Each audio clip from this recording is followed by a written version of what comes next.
बोली राधे राधे। जैसे ही कथाओं का कुछ छोर छूट जाता है अगले दिन के लिए, तो हमारी कोशिश होती है कि उस कथा को वहीं से प्रारंभ कर कम समय में बहुत सारा ज्ञान प्राप्त हो जाए। जैसे छोटी सी जगह में हम बैठे होते हैं, हवा आती है तो हमें पूर्णता दे करके जाती है, ना कि घट बढ़ करके दिखे। जगह छोटी हो तब भी उतनी ही हवा मिलनी है, जगह बड़ी हो तब भी उतनी हवा मिलनी है। इसलिए कहा है कि वायु की तरह ज्ञान प्राप्त करना है तो कम समय में और समय का सदुपयोग करते हुए उस ज्ञान को प्राप्त कर लेना चाहिए। जिस प्रकार से सुई में छोटा सा छेद होता है और पतला सा धागा उसके अंदर जब पिरोते हैं तो बड़ी से बड़ी चादर को सी देता है, ऐसा ज्ञान सबके पास हो, यही हमारी मनसा है। बोली राधे राधे।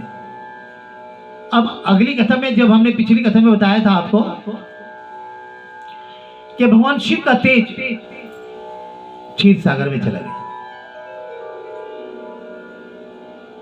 आप सभी को राधे राधे। मायापति नारायण के चरणों में शीश नवाए, मायावती नारायण के चरणों में शीश नवाए। इस अध्याय कार्तिक में लिखूं नारायण राय।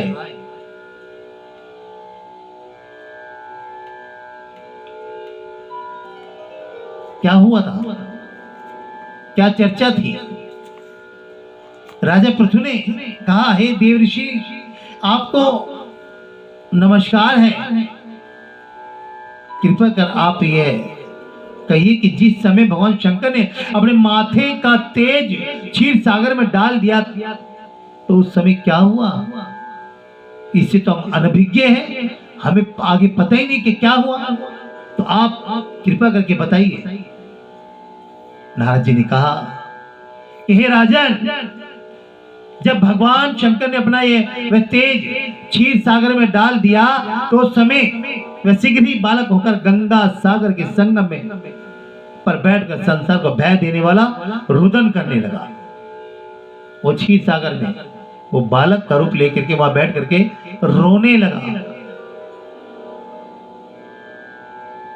संसार को डराने वाला रुदन। आज भी जब कभी कभी बच्चा रोता है रात को तो डर सा लगता है, अरे ये बच्चा क्यों रो रहा है? और वो एकांत में सागर के तट पर उसका रुदन सब जगह गूंज रहा है। समस्त संसार व्याकुल उठा, समस्त संसार व्याकुल हो गया।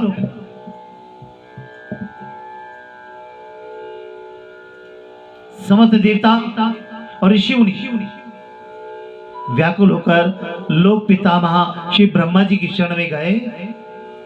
सबने मिलकर श्री ब्रह्मा जी को प्रणाम किया और स्तुति की। फिर कहा कि हे पितामह, ये तो बड़ा ही भयंकर समय उपस्थित हुआ है, हे महायोगिन, इसका नाश कीजिए। तब देवताओं की ऐसी बात सुनकर श्री ब्रह्मा जी सत्यलोक से उतरकर बालक को देखने के लिए समुद्र तट पर आए और समुद्र ने ब्रह्मा जी को आता देखकर प्रणाम किया और बालक को उठाकर उसकी गोद में दे दिया। समुद्र ने ब्रह्मा जी की गोद में दिया। तब विस्मित होकर प्रणाम किया और बालक को उठाकर उनकी गोद में दे दिया। तब विस्मित होकर श्री ब्रह्मा जी ने पूछा, हे सागर, तुम शीघ्र कहो ये बालक किसका है? समुद्र ने विनम्र शब्द में कहा, प्रभु, ये तो मैं नहीं जानता, किंतु मुझे इतना अवश्य ज्ञात है कि संसार में ये बालक आया है और इसके रुदन से सभी परेशान हुए, तब आप यहां पर आए।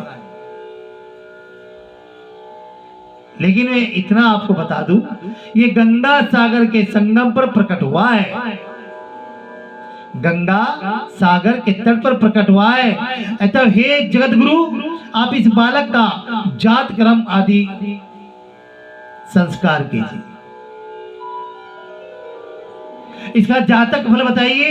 नारद जी कहते हैं कि इधर तो सागर ब्रह्मा जी के गले में हाथ डालकर बार बार उनका आकर्षण कर रहा था, फिर उसने ब्रह्मा जी का गला इतनी जोर से पकड़ा कि उससे पीड़ित हो ब्रह्मा जी के नेत्रों से आंसू टपकने लगे। जब किसी का गला दब जाता है तो आंखों से ही आंसू आते हैं।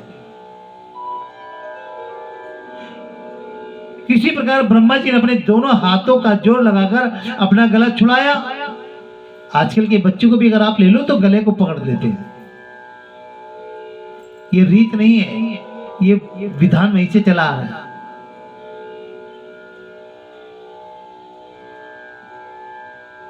हाथों से छुड़ाया और सागर से कहा ब्रह्मा जी ने कि हे सागर सुनो, मैं तुम्हारे पुत्र का जातक फल कहता हूं। मेरे नेत्र से जो एक जल निकला है, इस कारण से इसका नाम जलंधर होगा। वही जलंधर, पूरा कार्तिक इसी पर तो टिका है, इसी नाम पर तो रहा है। उससे पहले जानकारियां थी, अब आया है कथाओं का सही मूल रूप। इसका नाम जलंधर होगा। ये उत्पन्न होने के साथ ही तरुण हो गया। इसे सब शास्त्रों का परगामी, महापराक्रमी, महावीर, बलवान, महायोद्धा और रण दुर्मद होगा। ये बालक सब दैत्यों का अधिपति और भगवान विष्णु को जीतने वाला होगा। भगवान विष्णु को जीतने वाला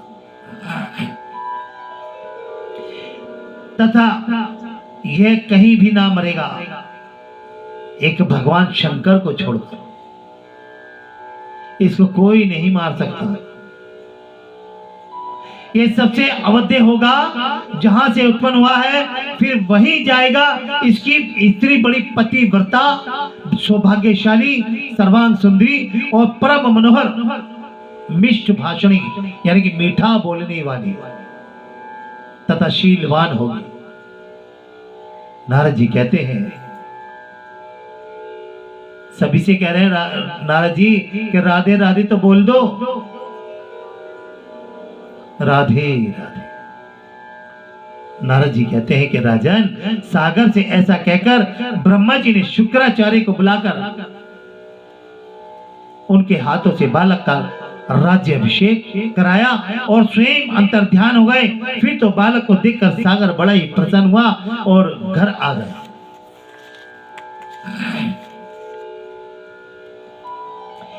कितने ही उपाय से उसका पालन कर उसको नष्ट कर दिया, पुष्ट किया, क्षमा चाहते। हरिओम तच्चते नमः, हरिओम तच्चते नमः, हरिओम तच्चते नमः। पुष्ट कर दिया। फिर काल नामक असुर को बुलाकर उसका वृंदा नाम की कन्या से सविधि विवाह करवा दिया गया। उस विवाह में बड़ा उत्सव हुआ। श्री शुक्राचार्य के प्रभाव से स्त्री सहित जलंधर दैत्यों पर राज्य करने लगे, दैत्यों पर राज्य करने लगे। अब वृंदा, यहाँ पर एक और नाम जुड़ गया जलंधर के साथ, वृंदा। अब इस वृंदा की कहानी क्या है, ये तो अब अगली ही कथा में पता चलेगा कि वृंदा कौन है। लेकिन हाँ, इतना जरूर बता दें कि वृंदा ही वो सब कुछ है जो जलंधर को पतिव्रता स्त्री हुई और जिसके द्वारा कार्तिक मास का पूर्ण रूप तैयार हुआ और हम सबका कल्याण करने हेतु एक कार्तिक मास बना। उस युग से लेकर इस युग तक कार्तिक मास सबका कल्याण कर रहा है। ये परम सत्य है और परम प्रमाण भी है।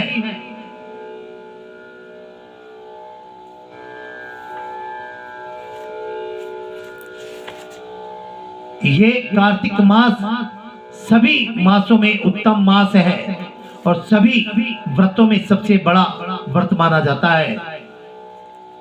और हम आपको बताएं इसका प्रमाण क्या है। ये कथाएं हमने 2003 से प्रारंभ की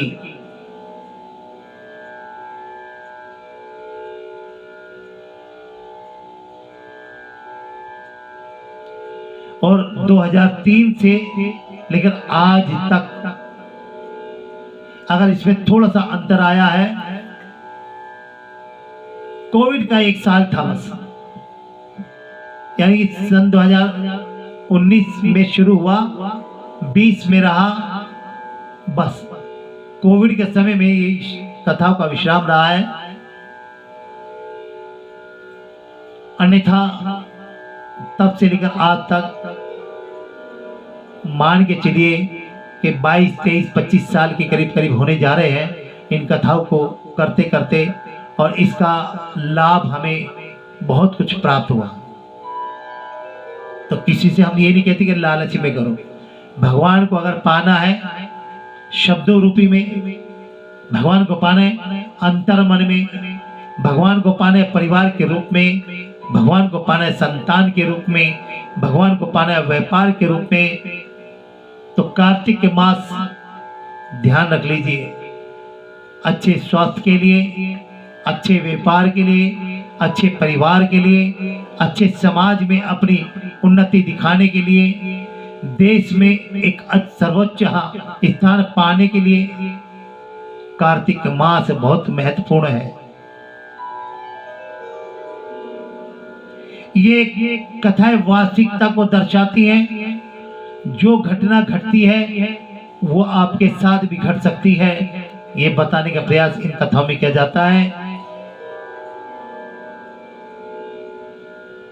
एक बार बोलिए राधे राधे।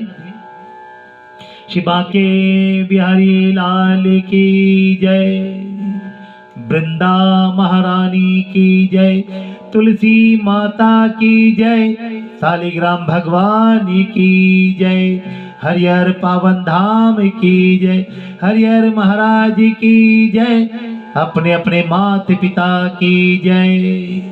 अपनी वाणी को यहाँ विराम कराते हैं। अगर कथा में थोड़ी सी भी त्रुटि हुई हो, शब्द इधर से उधर हुआ हो या बोला ना गया हो, तो उसके लिए क्षमा चाहते हैं और सभी साधनों का के लिए शुक्रिया करते हैं प्रभु के आगे। हे प्रभु, शुक्र है आपका कि आपने इनको सद्बुद्धि दी है, जो ये कथा को बड़ी श्रद्धा से सुनते हैं और कथाओं के नियम का पालन करते हैं। बोले राधे राधे।